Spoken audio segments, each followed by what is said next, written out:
time. And I mean, you're one of those poets that's revered for your ability to see the whole picture, to be able to voice our thoughts, and to be that modern day poet that really has the ability to be able to touch the hot issues. Sure, Modimo. To begin to talk about one's poem is hectic because, in all honesty, the poem speaks for itself. Because I don't want to. It's like I've seen a movie and you haven't, and I don't want to spoil things for you. So you've got to experience it yourself. You have to experience it yourself. So you have to hear it or read it. Either way, however way you actually choose to get it through to you, as long as you just receive it. And how you receive it is up to you, because I don't want to spoil anything for anybody, in all honesty, yeah. Let's talk about that dialogue and that communication. I mean, from that view, I want to touch on a little bit later about the fact that you've been in Italy recently and you spent 2 months there, and just the kind of success of the book as well. But let's talk about those issues right now. Today, it's a huge focus for us. We're looking and we're broadcasting in part from Mbombela Stadium, where the ANC and its election manifesto, of course, will be a hot topic issue. As a poet, with a very conscious perspective, talk to me about that and how that influences your work and kind of the kind of things that you look at.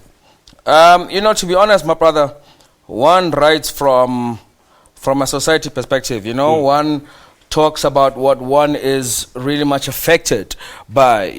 And one of the most heavy issues that is affecting the country today is the e-tolls, in all honesty. I don't know how that issue will actually be brought to the fore in a manifesto, and another issue now becomes accessibility of books and accessibility of our own literature, in schools, kind of a thing. So as a person, apart from being as an African only or a poet, but as a person, I think it is very vital and extremely important that the manifesto should somehow, some way try to include a sense of cohesion within our languages, because language, it is so important that it is very important that we actually speak to each other in languages that we can understand each other in, not only just English.